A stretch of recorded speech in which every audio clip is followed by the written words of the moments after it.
Hi all, എല്ലാവർക്കും നമസ്കാരം. നമ്മളിന്ന് 2026 മാർച്ച് മാസത്തിലെ PSC ബുള്ളറ്റിൻ കറണ്ട് അഫയേഴ്സ് ആണ് നോക്കാൻ വേണ്ടിയിട്ട് പോകുന്നത്. നമുക്കറിയാം PSC എക്സാമുകളിൽ PSC ബുള്ളറ്റിനിലെ കറണ്ട് അഫയേഴ്സിന് എത്രത്തോളം പ്രാധാന്യമുണ്ട് എന്നുള്ളത്. അപ്പോൾ ഏറ്റവും ലേറ്റസ്റ്റ് ആയിട്ടുള്ളതാണ് നമ്മൾ ഇന്നിവിടെ പറയാൻ വേണ്ടിയിട്ട് പോകുന്നത്. ആൻഡ് ഇതിൻ്റെ PDF ദ അൾട്ടിമേറ്റ് PSC എന്ന് പറയുന്ന ടെലിഗ്രാം ചാനലിൽ അവൈലബിൾ ആണ് കേട്ടോ. നമ്മളിവിടെ എടുക്കുന്ന എല്ലാ ക്ലാസ്സിൻ്റെയും PDF അതിനകത്താണ് ഇട്ടുകൊണ്ടിരിക്കുന്നത്. അപ്പോൾ ദ അൾട്ടിമേറ്റ് PSC എന്ന് പറയുന്ന ടെലിഗ്രാം ചാനൽ നമ്മുടെ PDF അവൈലബിൾ ആണ്. എന്തൊക്കെയാണ് ഈ മാസത്തെ കറണ്ട് അഫെയറിൽ ഉള്ളത് എന്നുള്ളത് നമുക്കൊന്ന് നോക്കാം. ഓക്കെ, ആദ്യം പറയുന്നത് കേരള സംഗീത നാടക അക്കാദമിയുടെ 2025 പുരസ്കാരങ്ങളെ കുറിച്ചാണ്. ആർക്കൊക്കെയാണ് കേരള സംഗീത നാടക അക്കാദമിയുടെ 2025 പുരസ്കാരങ്ങൾ കിട്ടിയത് എന്ന് നോക്കാം. 3 പേർക്കാണ് കിട്ടിയിട്ടുള്ളത്. ഒന്ന് കൂടിയാട്ടം ആചാര്യൻ വേണുജി, അടുത്തത് സംഗീത സംവിധായകനും ഗാനരചയിതാവുമായ കൈതപ്രം ദാമോദരൻ നമ്പൂതിരി, അടുത്തത് നാടക സംവിധായകനും നാടകകൃത്തുമായ ജയപ്രകാശ് കുളൂർ. ഓക്കെ, അപ്പോൾ 2025 കേരള സംഗീത നാടക അക്കാദമിയുടെ അവാർഡ് കിട്ടിയിരിക്കുന്നത് എത്ര പേർക്കാണ്? 3 പേർക്കാണ് കിട്ടിയിട്ടുള്ളത്. ഒന്ന് ആളുടെ പേര് കൂടിയാട്ടം ആചാര്യൻ വേണുജിയാണ്. ആരാണ്? വേണുജി. കൂടിയാട്ടം ആചാര്യൻ വേണുജി. അപ്പോൾ വേണുജി ഏത് മേഖലയുമായി ബന്ധപ്പെട്ടിരിക്കുന്നു എന്ന് ചോദിച്ചാൽ അതേതാണ്? കൂടിയാട്ടവുമായി ബന്ധപ്പെട്ടിരിക്കുന്നു. കൂടിയാട്ടം. പിന്നെ നമുക്ക് അറിയുന്ന ഒരാളാണ്. ആരാണ്? കൈതപ്രം, അല്ലേ? കൈതപ്രം ദാമോദരൻ നമ്പൂതിരി ഗാനരചയിതാവാണ്. അതുപോലെ തന്നെ എന്താ പറയുക, സംഗീത സംവിധായകനൊക്കെ ആയിട്ടുള്ള കൈതപ്രം ദാമോദരൻ നമ്പൂതിരി. മൂന്നാമത്തെ ആൾ നാടകവുമായി ബന്ധപ്പെട്ടിരിക്കുന്നു, നാടക സംവിധായകൻ, അതുപോലെ നാടകകൃത്തൊക്കെ ആയിട്ടുള്ള ജയപ്രകാശ് കുളൂർ. ഇങ്ങനെ 3 പേർക്കാണ് എന്ത് കിട്ടിയിട്ടുള്ളത്? ഈ തവണത്തെ കേരള സംഗീത നാടക അക്കാദമി അവാർഡ് എന്ന് പറയുമ്പോൾ 2025 കേട്ടോ.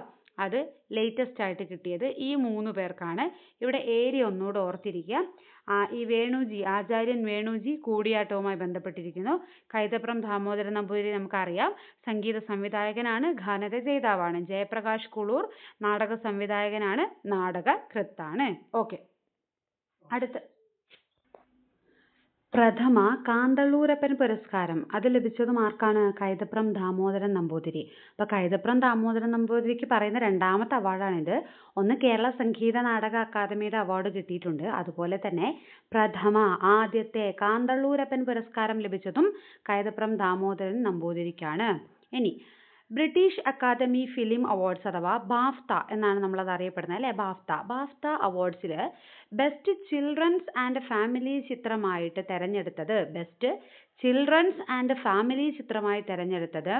ഒരു മണിപ്പൂരി ചിത്രമാണ്. ഭൂങ് എന്നാണ് പേര്. സംവിധാനം ലക്ഷ്മിപ്രിയ ദേവിയാണ്. അപ്പോൾ ബാഫ്തയിൽ ബെസ്റ്റ് ചിൽഡ്രൻസ് ആൻഡ് ഫാമിലി ചിത്രമായി തിരഞ്ഞെടുത്തത് ലക്ഷ്മിപ്രിയ ദേവി സംവിധാനം ചെയ്ത മണിപ്പൂരി ചിത്രമായ ഭൂങ് ആണ്. ഭൂങ് ഇമ്പോർട്ടൻ്റ് ആണ് കേട്ടോ. അടുത്തത് സാഹിത്യത്തിലെ സമഗ്ര സംഭാവനയ്ക്കുള്ള ഇൻഡിവുഡിൻ്റെ ഭാഷാ കേസരി പുരസ്കാരം കവിയും ഗാനരചയിതാവും സംവിധായകനുമായ ശ്രീകുമാരൻ തമ്പിക്ക്. എന്താണ് ശ്രീകുമാരൻ തമ്പിക്ക് കിട്ടിയ അവാർഡ്? ഇൻഡിവുഡിൻ്റെ ഭാഷാ കേസരി പുരസ്കാരം. സാഹിത്യത്തിലെ സമഗ്ര സംഭാവനയ്ക്ക് കൊടുക്കുന്ന പുരസ്കാരമാണ്. അത് കിട്ടിയത് ശ്രീകുമാരൻ തമ്പിക്കാണ്, ഇൻഡിവുഡിൻ്റെ ഭാഷാ കേസരി പുരസ്കാരം. അതുപോലെ തന്നെ മികച്ച കൃതിക്ക് കൊടുക്കുന്ന ഇൻഡിവുഡിൻ്റെ പ്രഥമ എഴുത്തമ്മ പുരസ്കാരം, ആദ്യത്തെ എഴുത്തമ്മ പുരസ്കാരം കിട്ടിയത് സാഹിത്യകാരനും ഗാനരചയിതാവുമായ MD രാജേന്ദ്രനാണ്. ആർക്കാണ്? MD രാജേന്ദ്രൻ. ഇനിയോ തൃശൂർ ജില്ലാ കളക്ടറായ അർജുൻ പാണ്ഡ്യൻ മികച്ച ജില്ലാ കളക്ടറായിട്ട് തിരഞ്ഞെടുക്കപ്പെട്ടു. അപ്പോൾ മികച്ച ജില്ലാ കളക്ടറായിട്ട് തിരഞ്ഞെടുക്കപ്പെട്ട അർജുൻ പാണ്ഡ്യൻ ഏത് ജില്ലയിലെ കളക്ടറാണ്? അത് തൃശൂർ ജില്ലയിലെ കളക്ടറാണ്.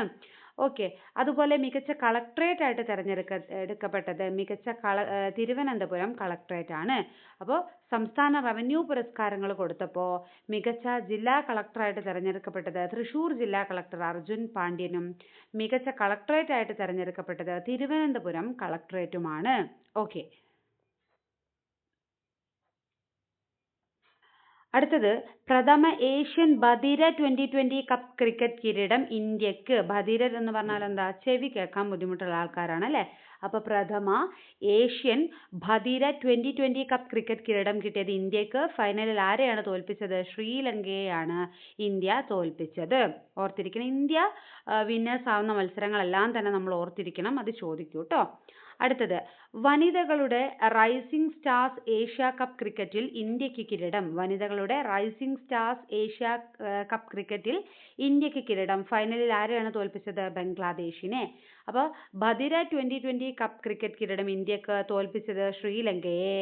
And rising stars Asia cup cricket കിരീടം ഇന്ത്യക്ക്, തോൽപ്പിച്ചത് ബംഗ്ലാദേശിനെ.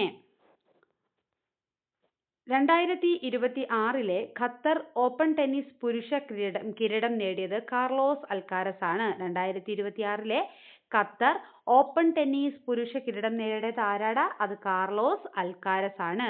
ഇനി അന്താരാഷ്ട്ര വനിതാ ക്രിക്കറ്റിൽ ഏറ്റവും കൂടുതൽ മത്സരം കളിച്ച താരം എന്ന റെക്കോർഡ് സ്വന്തമാക്കിയത് ഹർമൻപ്രീത് കൗർ ആണ് അല്ലേ? ഇന്ത്യക്കാരിയായ ഹർമൻപ്രീത് കൗർ അന്താരാഷ്ട്ര വനിതാ ക്രിക്കറ്റിൽ ഏറ്റവും കൂടുതൽ മത്സരങ്ങൾ കളിച്ച താരം. അടുത്തത്, 2020 ക്രിക്കറ്റിൽ 700 വിക്കറ്റ് നേടുന്ന ആദ്യ താരം എന്ന നേട്ടം സ്വന്തമാക്കി റാഷിദ് ഖാൻ. അഫ്ഗാനിസ്ഥാന്റെ ക്യാപ്റ്റനാണ് റാഷിദ് ഖാൻ. എന്താണ്? 2020 ക്രിക്കറ്റിൽ 700 വിക്കറ്റ് നേടുന്ന ആദ്യ താരമാണ് റാഷിദ് ഖാൻ. പ്രഥമ ഫിഡെ ഫ്രീ സ്റ്റൈൽ ചെസ് ലോക ചാമ്പ്യൻഷിപ്പിൽ നോർവേയുടെ മാഗ്നസ് കാൾസന് കിരീടം. പ്രഥമ ഫിഡെയുടെ ഫ്രീ സ്റ്റൈൽ ചെസ് ലോക ചാമ്പ്യൻഷിപ്പിൽ കിരീടം നേടിയത് മാഗ്നസ് കാൾസൺ ഏത് രാജ്യമാണ്? നോർവേക്കാരനാണ്, നോർവേ. ഇനി കേരളത്തിൽ കായലിന് കുറുകെ നിർമ്മിച്ച ഏറ്റവും നീളമുള്ള പാലം. ഇമ്പോർട്ടൻ്റ് ആണ് കേട്ടോ. കേരളത്തിൽ കായലിന് കുറുകെ നിർമ്മിച്ച ഏറ്റവും നീളമുള്ള പാലമാണ് പെരുമ്പളം പാലം. എന്താ പാലത്തിന്റെ പേര്? പെരുമ്പളം പാലം. ഇതാ കണ്ടോ, അതാണ് പെരുമ്പളം പാലം. കേരളത്തിൽ കായലിന് കുറുകെ നിർമ്മിച്ച ഏറ്റവും നീളമുള്ള പാലമാണ്. ഏത് ജില്ലയിലാണ്? ആലപ്പുഴ ജില്ലയിലാണ് കേട്ടോ. ആലപ്പുഴ ജില്ലയിലാണ് പെരുമ്പളം പാലം. ഏത് കനാൽ അല്ലെങ്കിൽ ഏത് കായലിന് കുറുകെയാണ്? വേമ്പനാട് കായലിന് കുറുകെയാണ് ഈ കേരളത്തിലെ ഏറ്റവും നീളമുള്ള കായലിന് മുകളിൽ നിർമ്മിച്ച പാലം ഉള്ളത്. പാലത്തിന്റെ പേരെന്താണ്? പെരുമ്പളം പാലം. പെരുമ്പളം പാലം. ഓക്കെ. അടുത്തത്, രാജ്യത്തെ ആദ്യത്തെ പശു മ്യൂസിയം എവിടെയാ വന്നത്? ഉത്തർപ്രദേശിലെ മധുരയിൽ നിലവിൽ വന്നു. രാജ്യത്തെ ആദ്യത്തെ പശു മ്യൂസിയം എവിടെയാണ് നിലവിൽ വന്നത്? ഉത്തർപ്രദേശിലെ മധുര. കണ്ടോ, കൗ മ്യൂസിയം മധുര. ഓക്കെ. അപ്പോൾ ആരാണ് ഉത്തർപ്രദേശിന്റെ ഇപ്പോഴത്തെ മുഖ്യമന്ത്രി? അത് യോഗി ആദിത്യനാഥ് ആണല്ലേ. അപ്പോൾ കൗ മ്യൂസിയം മധുരയിലാണ് നിലവിൽ വന്നത്. ഇന്ത്യയിലെ തന്നെ ആദ്യത്തെ മ്യൂസിയമാണ് കൗ മ്യൂസിയം. ഉത്തർപ്രദേശിലെ മധുരയിൽ നിലവിൽ വന്നു, ഓർത്തിരിക്കാം. ഇനി 2027 AI ഇമ്പാക്ട് ഉച്ചകോടിക്ക് സ്വിറ്റ്സർലൻഡിലെ ജനീവ വേദിയാകും. ഇപ്പോൾ AI എന്ന് പറയുന്നത് എല്ലായിടത്തും ഉണ്ടല്ലേ. അപ്പോൾ AI ആയി റിലേറ്റ് ചെയ്തിരിക്കുന്ന കറണ്ട് അഫയേഴ്സ് ഒന്നും നമുക്ക് വിട്ടുകളയാൻ പറ്റൂല. 2027 എന്ന് പറയുമ്പോൾ അടുത്ത വർഷത്തെ AI ഇമ്പാക്ട് ഉച്ചകോടി നടക്കുന്നത് സ്വിറ്റ്സർലൻഡിലെ ജനീവയാണ്. സ്വിറ്റ്സർലൻഡിലെ ജനീവയിലാണ്. 2028 AI ഇമ്പാക്ട് ഉച്ചകോടി നടന്നത് UAE ആണ്. UAE. അപ്പോൾ 2027 AI ഇമ്പാക്ട് ഉച്ചകോടി നടക്കുന്നത് സ്വിറ്റ്സർലൻഡിലും 2028 AI ഇമ്പാക്ട് ഉച്ചകോടി നടക്കുന്നത് UAEയിലുമാണ്. 2025 ഗ്ലോബൽ ആർട്ടിഫിഷ്യൽ ഇന്റലിജൻസ് വൈബ്രൻസി റാങ്കിങ്ങിൽ ഇന്ത്യക്ക് 3ാം സ്ഥാനമാണ്. 2025 ഗ്ലോബൽ AI വൈബ്രൻസി റാങ്കിങ്ങിൽ ഇന്ത്യയുടെ സ്ഥാനം എത്രയാണ്? 3 അമേരിക്ക, ചൈന എന്നീ രാജ്യങ്ങളാണ് ആദ്യത്തെ 2 സ്ഥാനങ്ങളിലുള്ളത്. ഇന്ത്യയുടെ സ്ഥാനം എത്രയാണ്? 3. ഏത് ഇൻഡെക്സ് ആണെന്നാണ് പറഞ്ഞത്? Global AI vibrancy ranking. Global AI vibrancy റാങ്കിങ്ങിൽ ഇന്ത്യ 3ാമത്. നമ്മുടെ തൊട്ട് മുമ്പിൽ നിൽക്കുന്നത് അമേരിക്ക, ചൈന എന്നിവിടങ്ങളാണ്. ആൻഡ് ഇതിൻ്റെ കൂടെ ഓർത്തിരിക്കുക, 2026 AI ഇമ്പാക്ട് ഉച്ചകോടി നടന്നത് അത് വേറെ എവിടെയല്ല, നമ്മുടെ ഇന്ത്യയിലാണ്. ഓക്കെ. അപ്പോൾ എന്തൊക്കെയാണ് ഇപ്പോൾ നമ്മൾ പറഞ്ഞത്? 2026 AI ഉച്ചകോടി നടന്നത് അത് ഇന്ത്യയിലാണ്. 2027 ഇനി നടക്കാൻ പോകുന്നത് എവിടെയാണെന്നാണ് പറഞ്ഞത്? സ്വിറ്റ്സർലൻഡിലാണ് അല്ലേ. സ്വിറ്റ്സർലൻഡിലാണ്. 2028 നടക്കാൻ പോകുന്നത് UAEയിലാണ് അല്ലേ. ഈ 3 പോയിന്റും ഓർത്തിരിക്കുക. ഇനിയും 2026 AI ഇന്ത്യ ഇമ്പാക്ട് ഉച്ചകോടി ഞാൻ പറഞ്ഞു എവിടെയാണ് നടന്നത്? അത് ന്യൂഡൽഹിയിലാണ് നടന്നത്. ഫെബ്രുവരി 16 മുതൽ 20 വരെ. ഫെബ്രുവരി 16 മുതൽ 20 വരെ ന്യൂഡൽഹിയിൽ 2026 AI ഇമ്പാക്ട് ഉച്ചകോടി നടന്നു. ഇനി പ്രാദേശിക സുരക്ഷ ശക്തിപ്പെടുത്തുന്നതിനായി ആർട്ടിക് സെൻട്രി എന്ന പേരിൽ പുതിയ ആർട്ടിക് ദൗത്യം ആരംഭിച്ച് നാറ്റോ. നാറ്റോ എന്ന് പറയുന്നത് ഏത് രാജ്യത്തിന്റെ സഖ്യമാടാ? അത് അമേരിക്കയുടേതാണ് അല്ലേ? അപ്പൊ പ്രാദേശിക സുരക്ഷ ശക്തിപ്പെടുത്തുന്നതിന് വേണ്ടി ആർട്ടിക് സെൻട്രി എന്ന പേരിൽ പുതിയ ആർട്ടിക് ദൗത്യം ആരംഭിച്ചത് നാറ്റോയാണ്. നാറ്റോ എന്താണ് പേര്? Arctic sentry. ആർട്ടിക് സെൻട്രി എന്ന ദൗത്യം ആരംഭിച്ചത് നാറ്റോയാണ്. നാറ്റോ. ഇനി 2024-25 വർഷത്തെ സ്വരാജ് ട്രോഫി പുരസ്കാരങ്ങളാണ് പറയുന്നത്. ചോദിക്കുന്നതാണ്, അപ്പോൾ ഓർത്തിരിക്കുക. മികച്ച കോർപ്പറേഷനായിട്ട് തെരഞ്ഞെടുത്തത് അത് തിരുവനന്തപുരം കോർപ്പറേഷനാണ്. മികച്ച കോർപ്പറേഷൻ. മികച്ച ജില്ലാ പഞ്ചായത്ത് കൊല്ലവും മികച്ച ബ്ലോക്ക് പഞ്ചായത്ത് തിരുവനന്തപുരത്തെ നേമവുമാണ്. മികച്ച ഗ്രാമപഞ്ചായത്ത് തിരുവനന്തപുരത്തെ ഉഴമലക്കലാണ്. മികച്ച മുനിസിപ്പാലിറ്റി ആയിട്ട് സെലക്ട് ചെയ്തത് അത് തൃശ്ശൂരിലെ ഗുരുവായൂർ മുനിസിപ്പാലിറ്റിയാണ്. അപ്പോൾ ആകെ മൊത്തം ഒരു തിരുവനന്തപുരമായുണ്ട് 3 അവാർഡ്സ് കിട്ടിയിരിക്കുന്നത് തിരുവനന്തപുരം ജില്ലയ്ക്കാണ്. മികച്ച കോർപ്പറേഷൻ തിരുവനന്തപുരം, മികച്ച ബ്ലോക്ക് പഞ്ചായത്ത് തിരുവനന്തപുരത്തെ നേമം, മികച്ച ഗ്രാമപഞ്ചായത്ത് തിരുവനന്തപുരത്തെ ഉഴമലയ്ക്കൽ, മികച്ച ജില്ലാ പഞ്ചായത്ത് കൊല്ലം. ജില്ല കൊല്ലം. മികച്ച മുനിസിപ്പാലിറ്റി തൃശ്ശൂർ ജില്ലയിലെ ഗുരുവായൂർ. ഇനി ലോക മത പാർലമെന്റ് എവിടെയാണ് നടന്നത്? ലോക മത പാർലമെന്റ് മോസ്കോയിലാണ് നടന്നത്. എവിടത്തെ തലസ്ഥാനമാണ് മോസ്കോ? റഷ്യൻ തലസ്ഥാനമാണ് അല്ലേ? അപ്പൊ ലോക മത പാർലമെന്റ് നടന്നത് റഷ്യൻ തലസ്ഥാനമായ മോസ്കോയിലാണ്. സംസ്ഥാനത്തെ ലക്ഷക്കണക്കിന് ഹെക്ടർ തരിശുഭൂമി കാർഷിക സമൃദ്ധിയിലേക്ക് തിരികെ കൊണ്ടുവരാൻ ലക്ഷ്യമിട്ട് തുടക്കം കുറിക്കുന്ന പദ്ധതിയാണ് നവോധൻ. എന്താ പറഞ്ഞത്? നമ്മുടെ കേരളത്തില് ഒരുപാട് തരിശുഭൂമികൾ കിടക്കുന്നുണ്ട് അല്ലേ? അപ്പൊ അത് കൃഷിക്ക് യോഗ്യമാക്കുന്ന രീതിയിൽ അതിനെ തിരികെ കൊണ്ടുവരാൻ ലക്ഷ്യമിട്ട് കൊണ്ടുവന്ന പദ്ധതിയാണ് നവോധൻ പദ്ധതി. ഇമ്പോർട്ടന്റ് ആണ് നവോധൻ പദ്ധതി. നവോധൻ. സ്വകാര്യ മേഖലയിലെ തൊഴിലാളികൾക്കായി കേരള സർക്കാർ ആരംഭിച്ച ആശ്രിത സഹായ ധന പദ്ധതി. സ്വകാര്യ മേഖലയിൽ കേട്ടോ.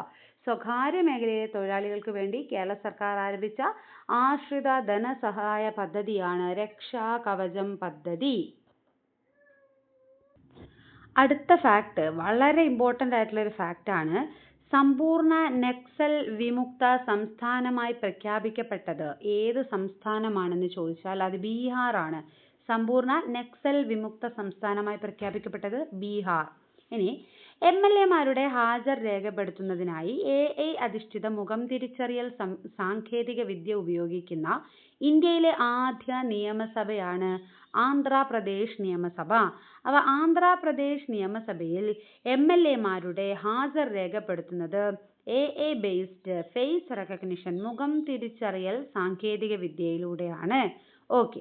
മികച്ച അടിസ്ഥാന സൗകര്യ വികസനങ്ങളോടെ കേരളത്തിലെ ആദ്യത്തെ സമഗ്ര അന്തർദേശീയ വിദ്യാലയം ഇന്റർനാഷണൽ സ്കൂളായി മാറിയത് Munderi government higher secondary school Kannur. Kannur ജില്ലയിലെ മുണ്ടേരി ഗവൺമെന്റ് ഹയർ സെക്കൻഡറി സ്കൂളാണ് മികച്ച അടിസ്ഥാന സൗകര്യ വികസനങ്ങളോടുകൂടെ കേരളത്തിലെ ആദ്യത്തെ സമഗ്ര ഇന്റർനാഷണൽ സ്കൂളായി മാറിയത്. ഓക്കെ. ഇനി രാജ്യത്ത് ആദ്യമായി അസമിൽ ഏത് നദിക്കടിയിൽ? ബ്രഹ്മപുത്ര നദിക്കടിയിൽ ഇരട്ടക്കുഴൽ റോഡ് റെയിൽ തുരങ്കപാത. ഇവിടെ ചിത്രം അടക്കം കൊടുത്തിട്ടുണ്ട്. ഇമ്പോർട്ടൻ്റ് ആണ് കേട്ടോ. ഇരട്ടക്കുഴൽ റോഡ് റെയിൽ തുരങ്കപാത നിലവിൽ വരുന്നു. അപ്പൊ രാജ്യത്ത് ആദ്യമായിട്ട് ഇരട്ടക്കുഴൽ റോഡ് റെയിൽ തുരങ്കപാത നിലവിൽ വരാൻ പോവുകയാണ്. നിലവിൽ വരുന്നത് അസമിൽ ബ്രഹ്മപുത്ര നദിക്കടിയിലൂടെയാണ്. 15.79 കിലോമീറ്റർ ആണ് ഇതിന്റെ ദൈർഘ്യം. എത്രയാണ്? 15.79 കിലോമീറ്റർ ആണ് ഇതിന്റെ ദൈർഘ്യം. ഓക്കെ. ഇനി കുറച്ച് പുതിയ അപ്പോയിന്റ്മെന്റ്സ് ആണ് പറയാൻ പോകുന്നത്. ബൾഗേറിയയുടെ ഇടക്കാല പ്രധാനമന്ത്രിയായിട്ട് നിയമിതനായത് ആൻഡ്രി ഗൈറോവ് ആണ്. ആൻഡ്രി ഗൈറോവ്. ബൾഗേറിയയുടെ ഇടക്കാല പ്രധാനമന്ത്രിയായി നിയമിതനായത് ആൻഡ്രി ഗൈറോവ്. ബംഗ്ലാദേശിന്റെ പ്രധാനമന്ത്രി ഇമ്പോർട്ടൻ്റ് ആണ്, വളരെ ഇമ്പോർട്ടൻ്റ് ആണ്. ബംഗ്ലാദേശിന്റെ പ്രധാനമന്ത്രിയായി സത്യപ്രതിജ്ഞ ചെയ്തത് താരിഖ് റഹ്മാൻ ആണ്. താരിഖ് റഹ്മാൻ. ഇനി ഗിഫ്റ്റ് സിറ്റിയുടെ ചെയർമാൻ ആരെന്നാണ് അറിയപ്പെടുന്നത്? Gujarat international finance tech city അല്ലേ, അതാണ് ഗിഫ്റ്റ് സിറ്റി. ഗിഫ്റ്റ് സിറ്റിയുടെ ചെയർമാനായി ഉദയ് കോട്ടക് നിയമിതനായി. ആരാണ്? ഉദയ് കോട്ടക് ഗിഫ്റ്റ് സിറ്റിയുടെ ചെയർമാനായി നിയമിതനായി. അടുത്തത് കേരള സർക്കാരിന്റെ ഓൺലൈൻ ടാക്സി സർവീസിന്റെ പേരെന്താടാ? അതാണ് കേരള സവാരി. കേരള സർക്കാരിന്റെ ഓൺലൈൻ ടാക്സി സർവീസിന്റെ പേരാണ് കേരള സവാരി. അതിന്റെ ഗുഡ്വിൽ അംബാസഡർ ആയത് സഞ്ജു സാംസൺ ആണ്. ക്രിക്കറ്റ് താരം സഞ്ജു സാംസൺ ആണ് കേരള സവാരിയുടെ ഗുഡ്വിൽ അംബാസഡർ. ഇന്ത്യയിലെ ഏറ്റവും വേഗമേറിയ മെട്രോ സർവീസ് മീററ്റ് മെട്രോ ആണ്. അപ്പോൾ ഏറ്റവും വേഗമേറിയ മെട്രോ സർവീസ് അത് പ്രധാനമന്ത്രി നരേന്ദ്രമോദി ഉദ്ഘാടനം ചെയ്തു. മീററ്റ് മെട്രോ ഇന്ത്യയിലെ ഏറ്റവും വേഗമേറിയ മെട്രോ സർവീസ് ആണ് ഉദ്ഘാടനം ചെയ്തത് പ്രധാനമന്ത്രി നരേന്ദ്രമോദിയാണ്. ഏഷ്യയിലെ ഏറ്റവും വലിയ നാവിക അഭ്യാസ പ്രകടനമായ മിലൻ 2026 ബംഗാൾ ഉൾക്കടലിൽ നടന്നു. അപ്പൊ ഏഷ്യയിലെ തന്നെ ഏറ്റവും വലിയ നാവിക അഭ്യാസ പ്രകടനമാണ് മിലൻ 2026 നടന്നത് എവിടെയാണ്? ബംഗാൾ ഉൾക്കടലിലാണ്. കേരള ആസൂത്രണ ബോർഡ് സംഘടിപ്പിച്ച അന്താരാഷ്ട്ര സമ്മേളനത്തിന്റെ പേരാണ് വിഷൻ 2031. വിഷൻ 2031 എന്താണ്? കേരള ആസൂത്രണ ബോർഡ് സംഘടിപ്പിച്ച അന്താരാഷ്ട്ര സമ്മേളനമാണ് വിഷൻ 2031. രാജസ്ഥാനിലെ പൊഖ്രാനിൽ വ്യോമസേന അഭ്യാസ പ്രകടനം നടന്നു. അഭ്യാസത്തിന്റെ പേര് വായുശക്തി 2026. അപ്പൊ വായുശക്തി 2026 വ്യോമസേനയുടെ അഭ്യാസ പ്രകടനമാണ് നടന്നത് പൊഖ്രാനിലാണ്. മിലൻ 2026 നാവിക അഭ്യാസ പ്രകടനമാണ് നടന്നത് ബംഗാൾ ഉൾക്കടലിലാണ്. ഓക്കെ അല്ലേ? അടുത്തത് ഇന്ത്യയുടെ പാവകളി പാരമ്പര്യത്തെ ആസ്പദമാക്കി പപ്പറ്റ്സ് ഓഫ് ഇന്ത്യ എന്ന പേരിൽ തപാൽ വകുപ്പ് പുറത്തിറക്കിയ സ്മാരക സ്റ്റാമ്പുകളിൽ ഉൾപ്പെട്ട കേരളത്തിന്റെ പാവക്കഥകളി. അപ്പൊ ഇന്ത്യയുടെ പാവകളി പാരമ്പര്യത്തെ ആസ്പദമാക്കി തപാൽ വകുപ്പ് പുറത്തിറക്കിയ സ്മാരക സ്റ്റാമ്പ് അതിന്റെ പേരെന്താ? Puppets of India. അതിൽ ഉൾപ്പെട്ട് കേരളത്തിന്റെ പാവക്കഥകളി. ഓക്കെ. ഇനി വിഖ്യാത ഡച്ച് സാഹിത്യകാരൻ സീസ് നൂട്ട്ബോം അന്തരിച്ചു. എന്താ പേര്? സീസ് നൂട്ട്ബോം ഡച്ച് സാഹിത്യകാരനാണ്. പ്രമുഖ ബംഗാളി സാഹിത്യകാരൻ മണിശങ്കർ മുഖോപാധ്യായ അന്തരിച്ചു. ശങ്കർ എന്ന തൂലികാ നാമത്തിലാണ് അറിയപ്പെടുന്നത്. അപ്പൊ പ്രമുഖ ബംഗാളി സാഹിത്യകാരൻ മണിശങ്കർ ശങ്കർ എന്ന തൂലികാ നാമത്തിൽ അറിയപ്പെടുന്നു. അദ്ദേഹം അന്തരിച്ചു. പ്രശസ്ത അമേരിക്കൻ നടൻ എറിക് ഡെയ്ൻ അന്തരിച്ചു. തിരുവനന്തപുരം മുൻ ജില്ലാ കളക്ടർ വി വിജയൻ അന്തരിച്ചു. ഓക്കെ. അപ്പോൾ അത്രയാണ് ഇന്നത്തെ ബുള്ളറ്റിനിൽ പറഞ്ഞിരിക്കുന്നത്. നമുക്ക് ജസ്റ്റ് എന്ത് ചെയ്യാം, എന്തൊക്കെയാണ് പറഞ്ഞിരിക്കുന്നത് എന്നുള്ളത് ഒന്ന് ഓടിച്ച് പെട്ടെന്ന് പറയാം. ആദ്യം നമ്മൾ പറഞ്ഞത് കേരള സംഗീത നാടക അക്കാദമിയുടെ അവാർഡാണ് അല്ലേ? കേരള സംഗീത നാടക അക്കാദമിയുടെ അവാർഡ് ആർക്കൊക്കെയാണ് കിട്ടിയത് എന്ന് ഓർത്ത് നോക്കിയേ. ആർക്കൊക്കെയാണ് കിട്ടിയത്? 3 പേർക്കാണ് കിട്ടിയത്. ഒന്ന് കൂടിയാട്ടം ആചാര്യൻ വേണുജിയാണ്. പിന്നെയോ കൈതപ്രം ദാമോദരൻ നമ്പൂതിരിക്കാണ് രണ്ടാമത്തേത് കിട്ടിയത്. കൈതപ്രത്തിനാണ് കിട്ടിയത്. പിന്നെയോ മൂന്നാമത്തെ ആളെ പേരാണ് ജയപ്രകാശ് കുളൂർ അല്ലേ? ജയപ്രകാശ് കുളൂർ. ഇങ്ങനെ 3 പേർക്കാണ് കേരള സംഗീത നാടക അക്കാദമിയുടെ 2025 പുരസ്കാരങ്ങൾ കിട്ടിയത്. പിന്നെ നമ്മൾ പറഞ്ഞത് പ്രഥമ കാന്തളൂരപ്പൻ പുരസ്കാരം കൈതപ്രം ദാമോദരൻ നമ്പൂതിരിക്ക് കിട്ടി. BAFTA അവാർഡ്സിൽ best children's and family ചിത്രമായിട്ട് ഭൂങ് എന്ന മണിപ്പൂരി ചിത്രം സെലക്ട് ചെയ്തു. ലക്ഷ്മി പ്രിയയാണ് സംവിധായക. അത് നമ്മൾ പറഞ്ഞു അല്ലേ? ഇനിയോ സാഹിത്യത്തിലെ സമഗ്ര സംഭാവനയ്ക്ക് ഇൻഡിവുഡിന്റെ ഭാഷാ കേസരി പുരസ്കാരം ശ്രീകുമാരൻ തമ്പിക്ക് കിട്ടി. അതേ ഇൻഡിവുഡിന്റെ പ്രഥമ എഴുത്തമ്മ പുരസ്കാരം ലഭിച്ചത് MD രാജേന്ദ്രനാണ്. ഇനി മികച്ച കളക്ടറായിട്ട് തിരഞ്ഞെടുത്തത് ആരെയാണ്? തൃശൂർ ജില്ലാ കളക്ടർ അർജുൻ പാണ്ഡ്യനെയാണ്. മികച്ച കളക്ടറേറ്റ് ഏതായിരുന്നു? തിരുവനന്തപുരം കളക്ടറേറ്റ് ആണ്. കേരളത്തില് കായലിന് കുറുകെ നിർമ്മിച്ച ഏറ്റവും നീളമുള്ള പാലം ഏതാന്നാ പറഞ്ഞത്? പെരുമ്പളം, ആലപ്പുഴയിലാണ്. ആൻഡ് വേമ്പനാട്ട് കായലിന് കുറുകെയാണ്.